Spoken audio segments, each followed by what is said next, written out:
Welcome, this is Jim, host of the Faith Influencer podcast, where we're going to dive into discussions on faith's role in everyday life, from navigating blended families to overcoming challenges. I'm a husband, a father, a Bible teacher, an advocate for applying faith to everyday life. So tune in as I share personal stories, valuable insights, and practical wisdom. Welcome back to Faith Influencer. This is Jim Cunningham, 2025. Okay, here we go, 2025. Here's what we're going to say. We're going to have a design for 2025. We're not going to go by default. We're going to go by design. We're not going to try to get somewhere by accident. We're going to get there on purpose. So that's a whole different direction than the majority of people go. Most people just scroll through life hoping to reach something by accident. Never happens. We have to design it. So now I want to continue that subject. We started it with the last podcast. I want to pick it up with this podcast. We're going to be better in 2025. And here's why. Because we're going to understand some things that we've created in our marriages, in our blended families, for our children, because we don't understand limitations. We have put limitations around every area of our life, and it hurts us from reaching what we want to reach. So I want to talk about that, and then I'm going to do one thing for you. Now, every year I come up with my word for the year. I really work on this. I would encourage you to do this for you and your marriage. Maybe a word of the year for your blended family. Get your kids involved. Talk about it. Maybe they have a word for the year for themselves. One of my guys that I work with, his word for the year is discipline. He wants to be more disciplined in every area of his life, from what he eats to working out to all of that. That's his word for the year. I'm going to give you my phrase for the year. I go a little further. I have a word for the year. I have a Bible verse for the year, and I have a phrase for the year. Well, the phrase for the year it brings together what we're going to talk about today. In fact, I think it's so powerful that I can't wait to give it to you, but I'm going to give it to you in the end. So you got to hang with me. So here we go. I'm going to give you some statements. I want you to think about these. I want you to comment on them. Let me hear what you think. First, limitations come from a lack of exposure. I'll explain this, but I'm telling you, that's so powerful. Limitations come from a lack of exposure. Now, this is called Faith Influencer because we're under the umbrella of faith. I was a pastor for 20 years.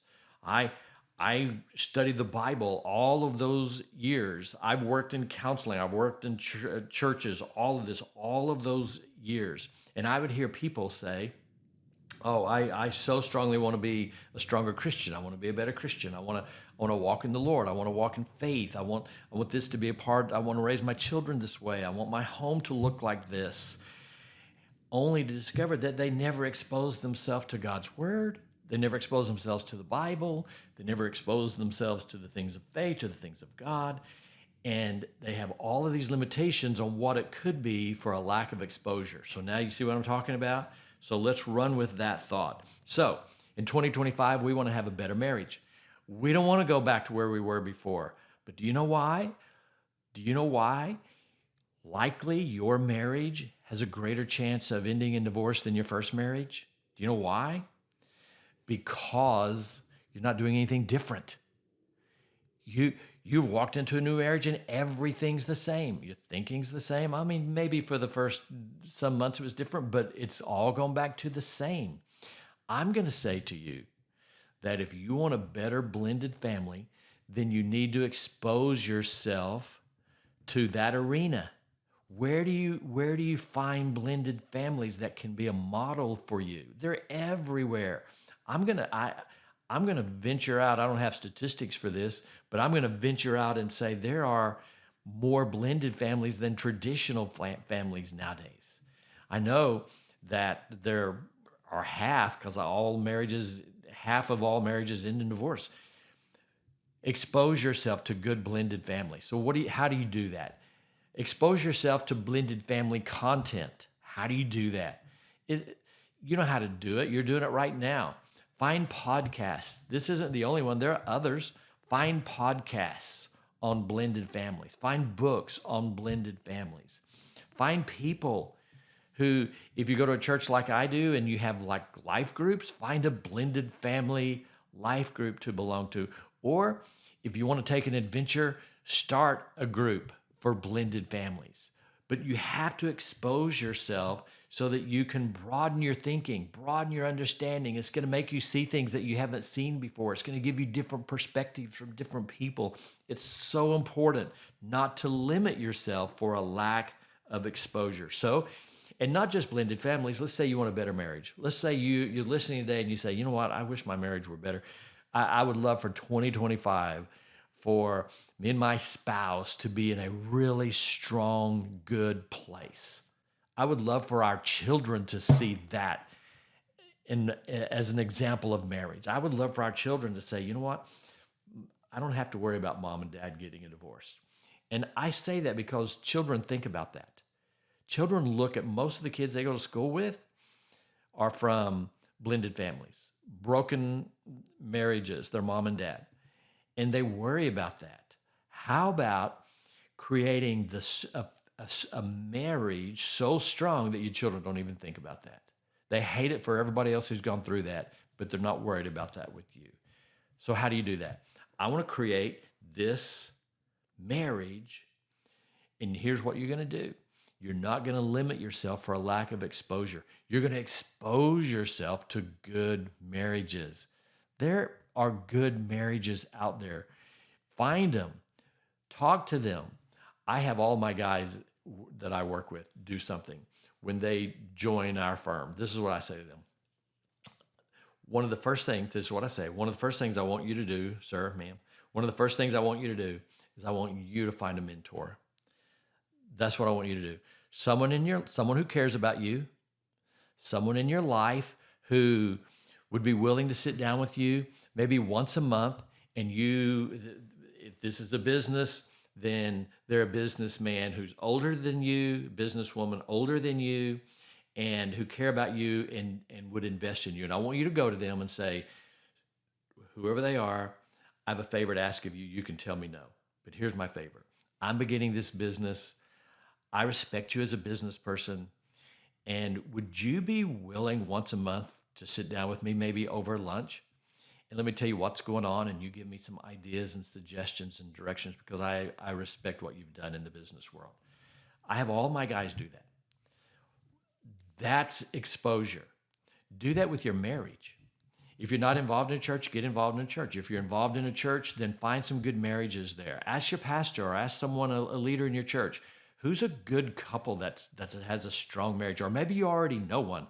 Maybe you know one that you look up to, and you just want to say, hey, we're trying to be stronger in our marriage. Would you be willing maybe to spend a little time with us? We would just love to spend some time and expose ourselves to a marriage like yours. People have limitations on their growth for a lack of exposure. Following me? You want a better marriage? Expose yourself to good marriages. Let's keep going. I already said this one. If you want to be a better business person, then what do? You expose yourself to successful people. Just be around successful people. Here's what happens. I don't know why we think this is helpful. You get around people who are depressed, who are negative, who everything is wrong, everything is against them. You hang around those kind of people and then wonder why you have that same mindset. And not only will you have that same mindset, but you're going to pass that down, and your children are going to be like that.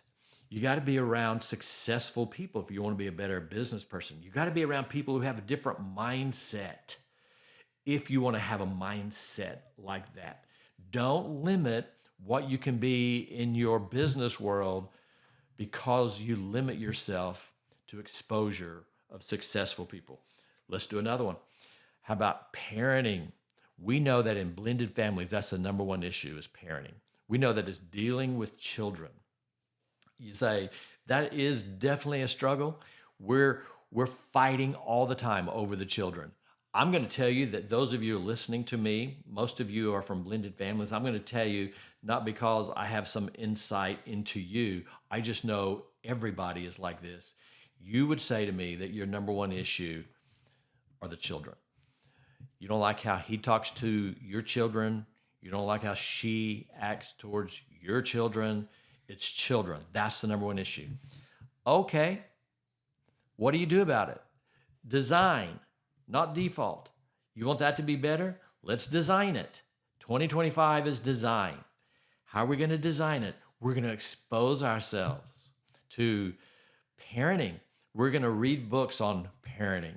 We're going to listen to podcasts on parenting. It's not hard. You just got to do it by design. You have to be intentional. So you want to find books, find mentors, find other people who you like how their children act. You see how their children behave. Yeah, I want my children to behave like that. Call them up, see them at church, see them at work, and say, listen, you've done a great job parenting. I've noticed your kids. Would you mind if we spend a little time together? I just want to pick your brain about that. Ask them. Expose yourself to what you want. Following? Expose yourself to what you want. And then this is the big one. You want your children to be something different than maybe what you grew up with, then create it. Let me say it again. This is a pause so it sinks in. You want your children to be something and to have something different than what you grew up with, then create it. Then expose them to it. Children just tend to follow what's modeled in front of them. That's what they tend to do. Some children are strong enough somehow to get out of that. But the fact is that your children are going to follow what you do. This isn't a bad thing. It's just an observation. For example, if you take a child who grew up in a home, this is a strong home, and it's a blue-collar home, and dad's an electrician. Do you know how many times that son will become an electrician?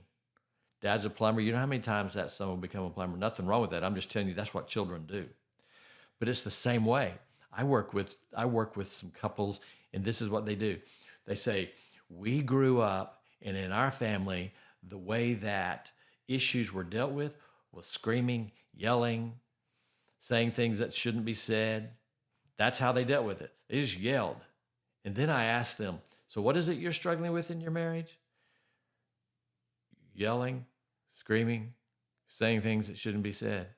Why? That's what was modeled for them. Well, this is real bright. Just keep on passing that down and expecting it to be different. Don't change anything, but expecting it to be different. Not going to happen. 2025 is by design. So you want your children to have something different. Here's what you have to do. You have to expose them to it. You have to expose them to it. That means you have to turn off. Parent, this is a frustration. Parent, your children need parental guidance. They aren't born into your family on their own. They need direction. They need leadership. They need parental guidance. So if you're going to expose them to what you want, then you're going to have to turn off some of the other exposure that's fighting against what you want for their lives. You hear what I'm saying? Here's what parents say. Parents say, yeah, but they'll get mad. Well, let them get mad. Parents say, well, if I took that away from them, told them they couldn't listen to that anymore because I know it's a bad influence, then they're going to throw a fit. We'll deal with that. Don't let them. You say, what do you mean? You're the parent. What is happening? You're the parent. You're in charge. Why? Because kids need parents. Kids need leadership. Kids need moms and dads who give them direction and allow them to be exposed to what they want, but at the same time, take away what's not good for them. Take away the poison. Why would you let them just absorb poison and expect that they're going to be different than that? They're not. Why? Because that's their exposure. That's their exposure. So we're going to limit the exposure that's negative, and we're going to expose them to what we want. So If you're like me, there's some things important to me from my kids. I want my kids to love the Lord. I want my kids to know and understand the Bible. My kids go to a Christian school, so this is kind of funny, but I would be offended if my kid came home and didn't make an A in Bible class. I mean, I spend a lot of time on that with my kids. They're exposed to that. Maybe not algebra, but it's a given they're going to make an A in Bible class. That's what they're exposed to. Expose them to what you want. Expose them to the Bible. How you say, how do I expose them to the Bible? Here's what you do. It's very practical. Read it to them. Not hard. Read it to them. When do I start? Now. They're young. Now. I'm not sure they understand all that's now. It's a part of the discipline of doing it as well that you're exposing them to. Let them see you do it. I say to dads all the time, dads, if there's anything you want your kid to catch you doing, let them catch you reading the Bible. What does that say to your child? It says that's important. It's important to you. Kids want to be, if you're an electrician, they want to be an electrician. If you're a plumber, they want to be a plumber. Not always, but you know what I'm saying. Generally speaking, if reading the Bible is important to you, then it's going to be important to them. What happens if your kid walks in and they see you on a knee praying? What does that do for your child? You're exposing them to something. That touches my heart. Do this for your children. I can hardly think of anything that you can do greater. So you expose your children to what you want your children to be, okay? So if you're in a blended family, you've got to come together and agree as a husband and wife, this is what we want for our children. Now, phrase of the year. This is my phrase of the year. I'm going to give it to you, and I'll dissect it just a little bit before we end today. You only dream the size of your exposure because what you are exposed to is the only thing we perceive as reachable. Gosh, that's so powerful. I want to say it again.